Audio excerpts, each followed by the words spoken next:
दीपक seminar है। गणेश वंदना से कार्यक्रम का शुभारंभ हुआ है। क्योंकि मैं एक कवि हूँ, मेरा भी मन करता है कि माँ शारदे की के सम्मान में 4 पंक्तियां मैं कह दूं। मैं गा नहीं पाता हूँ,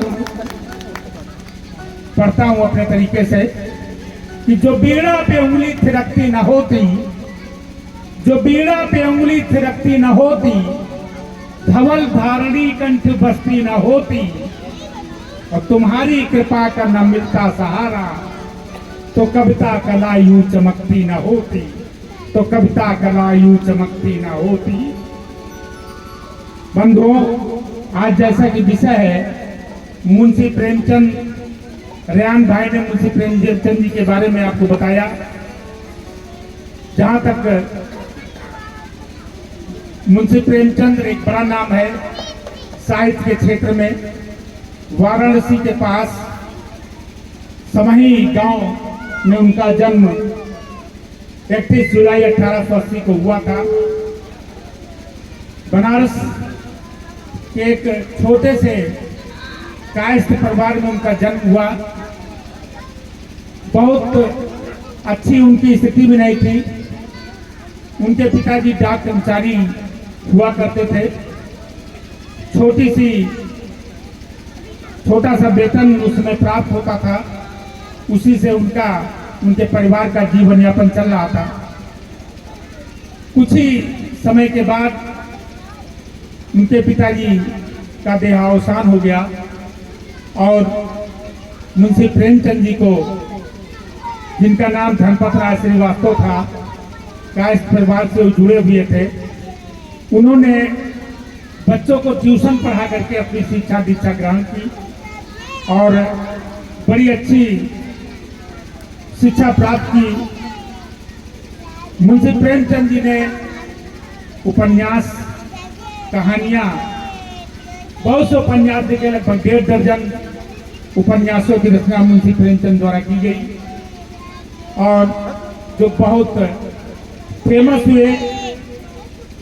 उनका मंचन आज भी होता है, उनको पढ़ा जाता है और लगभग 300 कहानियां मुंशी प्रेमचंद द्वारा लिखी गई, रचित की गई। उन्हीं में से मानसरोवर उनका संकलन है, उसमें से स्वर की देवी, जिसका आज मंचन किया जाएगा, उन्हीं के द्वारा रचित और लिखित कहानी है।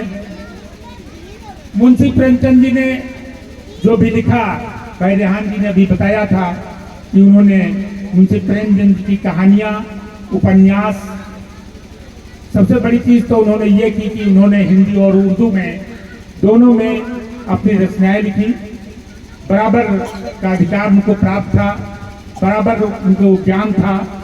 जहाँ हिंदी के प्रकांड प्रवक्ता थे, वो ज्ञाता थे, वो सर्वज्ञ थे, वहीं पर उर्दू पर भी उनकी पूरी पकड़ थी। उनके लेखन में देखा गया है कि समाज में जो भी प्रवृत्तियां हैं, जो भी कुरीतियां थी, जो भी कुप्रथाएं थी, उन पर उन्होंने बड़ा अच्छा लेखन किया और वो आज भी प्रासंगिक है। आज भी उनके बताए हुए निर्देशों पर, उनकी कहानियों से सीख लेकर, उनके साहित्य से सीख लेकर आगे बढ़ने की आवश्यकता है। प्रेमचंद जी का वर्णन जितना भी किया जाए कम है। वो एक चिंतक थे, एक विचारक थे, एक उपन्यासकार थे, एक कहानीकार थे और जहाँ तक मैंने देखा है, मैंने पाया है कि मुंशी प्रेमचंद के रचनाओं में इतिहास, उनकी रचनाओं में इतिहास बोलता हुआ नजर आता है। जनसाधारण की भावनाओं को उन्होंने समाहित किया है अपने लेखन में, अपनी रचनाओं में, अपनी कहानियों में, अपने उपन्यासों में। जो परिस्थितियां थी उस समय की, तत्कालीन जो भी समस्याएं थी, उनका उन्होंने मार्मिक चित्रण किया गया है। और मुंशी, जैसा कि सभी लोग जानते हैं कि जो स्वर्ग देवी है, बहुत बढ़िया कहानी है और इस कहानी में लीला नायिका है। लीला के पिताजी बहुत योग्य वर्ग की तलाश में थे।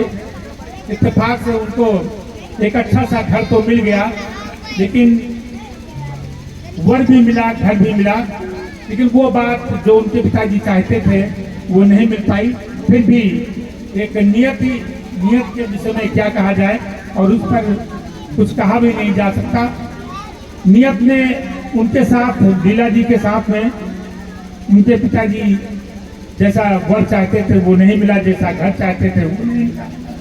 लेकिन शादी होनी थी, शादी हो गई।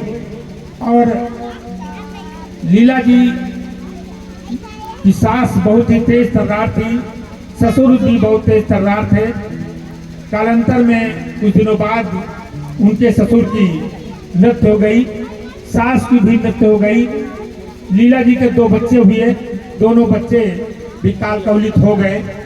और उनका जो पति था वो कुछ दिनों तक तो इस पीड़ा को भूला रहा, लेकिन अंततः वो भूल गया और ऐशो आराम की जिंदगी जीने लगा।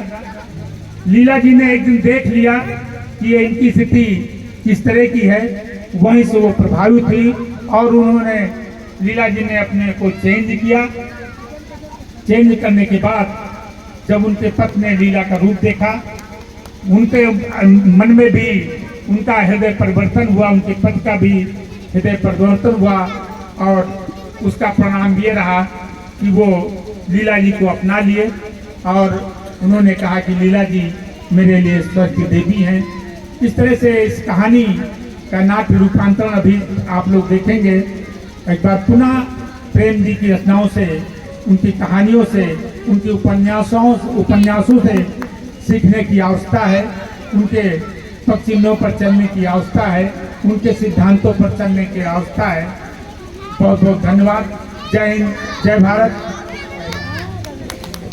धन्यवाद सर के लिए जोरदार तालियां हो जाए। बहुत ही कायदे से, बहुत ही ढंग से और बहुत ही तरीके से इन्होंने मुंशी प्रेमचंद जी की इस कहानी का, जिसका आज यहाँ पे मंचन होना सुनिश्चित किया गया है, उसका वर्णन किया इन्होंने। और इसी बीच इसी कड़ी में मैं सादर आमंत्रित करना चाहूँगा अपने मुख्य अतिथि को कि वो आए और मुंशी प्रेमचंद जी पे 2 शब्द कहें। और उस विषय पे भी जो आज के सेमिनार का विषय है, हिंदी भाषा के अनुभवी विख्यात कवि, कहानीकार मुंशी प्रेमचंद।